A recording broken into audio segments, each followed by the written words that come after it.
Makers Central, Birmingham NEC, 2 days, hundreds of makers, vendors, and absolute legends, all under one roof. And I had questions. The kind that tell you everything you actually need to know about a person. So I grabbed the mic, found a few victims, and asked them 5 things. Let's go. Do you be okay to take a quick fire question round? Yeah? Okay, so the first question, what skill do you wish you'd learned sooner? CAD, that's it. Yeah, sorry, that's the answer. I'd learned CAD late, and as soon as I learned it, I loved it. I should have done that like 4 years before. And but the problem with the CAD is I got obsessed with it, and you know, I'm so into it now that I do it for everything, and it upped the quality you were, but then you don't do the stuff you were doing before. You completely change what you're doing. But yeah, it CAD. That's the answer. I don't know. I'm not sure if I know many skills. I just kind of like try my hand at anything really. So, I mean, I'd love to do all sorts of things. So like, I don't know, knife making, leather making.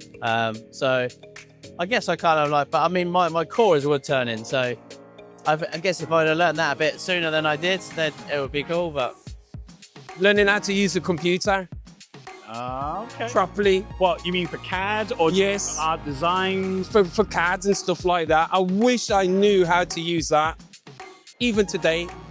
Getting more into digital fabrication when I was younger. Like, I was just not interested when I was a kid. But like, getting into lasers and 3D printing, I wish I'd done all of that. Whoa, that's a probably maybe computers, Okay. but I'm old, you see. Is that the CAD side of things? No, I think, yeah, it's, you know, if I'd got into computers a lot earlier, so right at the very beginning of computers, Commodores and things like that. Oh, you're talking my language. There are some old boys you see here. Probably like electricals, PCBs, that sort of thing, you know. Maybe a bit of coding, but I still haven't learned that, so. Okay. One tool in your workshop that is underrated. Underrated in my workshop. Right. Probably my tube notching thing. I don't teach it on the channel yet. When I started doing roll cage, I got no money. I couldn't afford a tube notcher, so I just converted my lathe into a tube notcher. And I'm not even showing it on the channel yet. And I was making all these handrails the other day, and I was using it for the first time on the channel. I thought, you know what, I've not even showed it some ideas. Way before you can buy the proper tube notches. Yeah, that's the underrated machine. Awesome. Trim router. That's a new one. Oh, an underrated tool in my workshop. Double-sided carpet tape. Double-sided Yeah, carpet. it holds everything down. Okay. Yeah. Oh, probably a curve maker. A curve maker. Yeah. What's one of those? So so if we go back to the old days of the flexible curve that we used to use in TD drawing, so you can bend it round like that, and then you can shape a piece of timber or wood or a piece of plywood to a specific shape, so that you can use it as a template, or just even like, say, making a knee for a shelf or something like that. Definitely a 3D printer. I mean, I rate them pretty highly, but they're so good for everything these days. You know, you can make anything on them as long as it's out of plastic. So the opposing question to that is, what's the most overrated tool? And you don't have to own it. What, as in you think that's... I mean, there's not... I don't think anything overrated in my workshop, really. I don't know.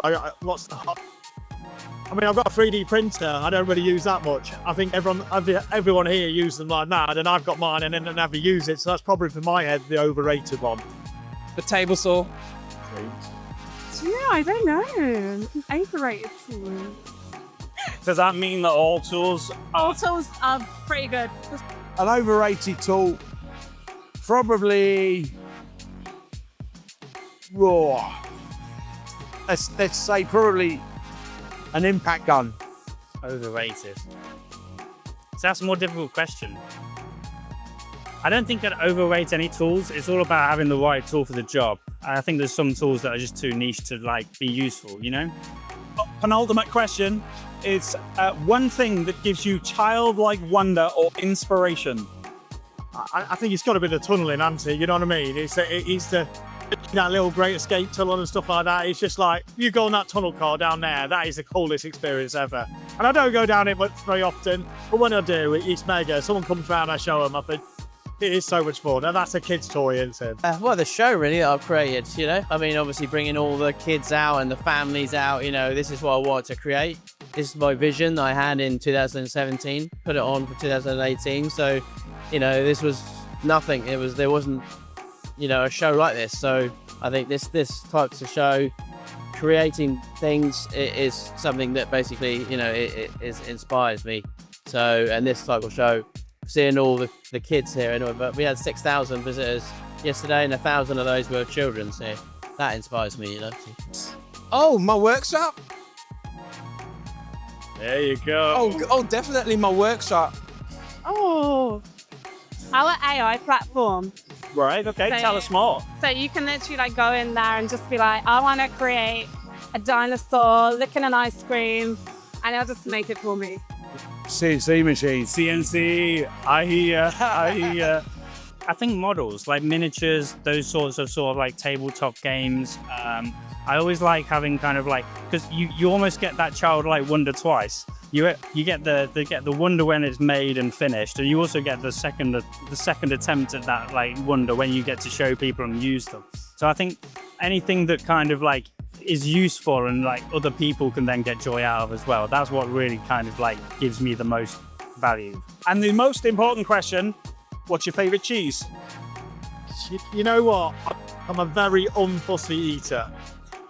The cheapest, the better for me. I'm that sort of person, I'm afraid. I'm not either. I eat very fast because I've got other stuff on my mind. So I can't. Lots of stuff to do. Yeah, I'm very unfussy when it comes to food. I mean, I don't normally eat a lot of cheese, but cheese is cheese to me. You know, if it's yellow, it's cheese. Mild cheese. My favourite cheese? Camembert. Oh, blue. Blue. Blue, yeah. My favourite cheese? A nice brie. Camembert. Do you want to give us a bit of a 50,000-foot view of the project that's sitting behind us right now? So this is my Boeing 737. Bought it off Facebook Marketplace.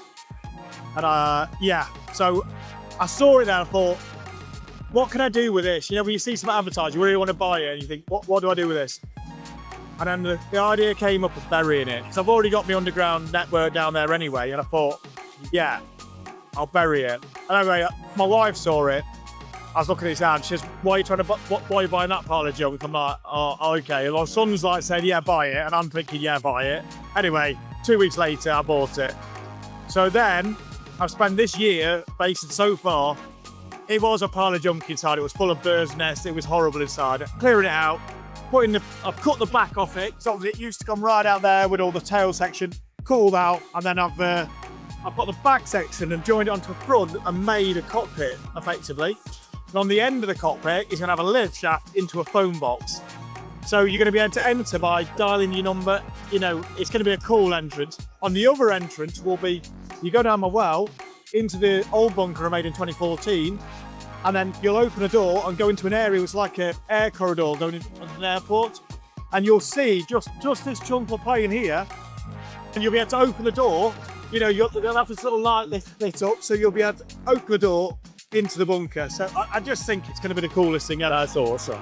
I wish I could convince my wife to allow me to do something like this. You need to have a look at it. Have you been inside I yet? have, yes. Yes, it is proper cool inside. And the lighting, I cool. think, has made it really good. On all socials, Sneakswallart, and that's it. You can go to Vectric.com to learn everything there is to know about. So to find out about Trend, just go straight to the web, trend-uk.com, and I'll take you straight to our website and you can see every product that we sell. 3dprima.co.uk is the web address. We've got Instagram, socials, and that sort of thing as well. So you'll find us somewhere online if you search for 3D Prima. Just literally Google me. I'm on Google. Zammeti.